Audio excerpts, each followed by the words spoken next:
about 15 years. Okay, and what do you get out of it? Relaxation, good exercise.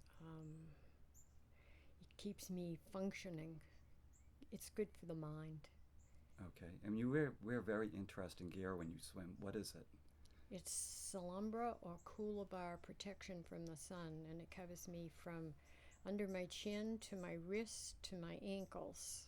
And I wear a bathing cap to protect my ears, my head from the sun, and I wear a mask with a black nose to protect my nose. Okay, And lots of sunblock. Sometimes, if my lips get stingy, I use zinc oxide on my lips. And yes, I look like a clown, but if I want to swim, I have to put up with that. okay, and you swim a lot of different styles. Why? Flexibility. It keeps my interest. It keeps me focusing. Um, it builds strength in my core body.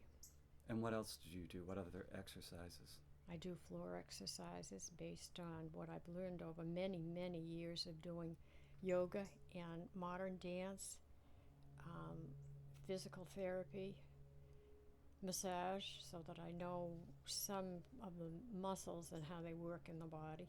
And if someone wants to try swimming in their 70s, what do you recommend? Just get in the Gulf and start. If you don't know how to swim at all, first you learn to float.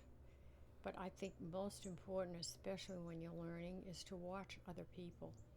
Watch the swimming anytime you can on TV, and get someone to work with you if you're just learning. It helps. Okay. And what is the overall reward for doing the calisthenic type and stretching exercises and swimming together? Balance in the mind and the body. It increases the areas of flexibility. Again, strength. As we age, we find that some exercises, including walking or running or certainly not jumping rope, but some exercises just are not compatible with our bodies. Okay. Swimming is always compatible. And for younger people who are inevitably going to age, what do you recommend to them? Younger people, well, if you can afford it, get in a pool and swim with the other swimmers. Get some instruction if you can. And how about nutrition? Very important. Eat, prepare your own food. Lots of fresh vegetables and fruit if you can eat them. I am limited in that, but I can eat salads. Um, I don't use thick, rich sauces. I cut back on salt.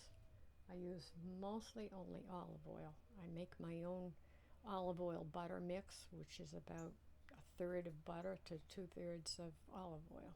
Okay. And when you're out swimming, you have you spin sometimes. Why do you do that? Because it amuses me. It helps to increase my flexibility. Also, if I'm tired of turning my head, sometimes my neck bothers me. So when I spin, I can breathe while I'm on my back and not breathe, obviously, when my face is in the water. So, Okay. And then sometimes you dive and your feet go straight up in the air. mm-hmm, Why do you do that? mm-hmm. There, again, that's flexibility. I come from a childhood of loving to stand on my head, and I can't do that anymore on land, but I can do a similar exercise in the water. Okay. And then when you're all done swimming, is there any kind of cool down that you do? Walking to the shower is a cool down. I do a very modified breaststroke, I guess you would say, coming into shore.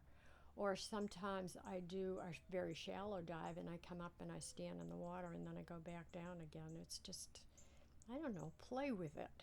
Okay. Play with your body. Learn how your body functions. But I want to add too that I met a man on the beach several years ago who was on oxygen. He had to walk down onto the beach with his little oxygen tank, and he goes in the water with it. Hmm. He goes in colder water than I do.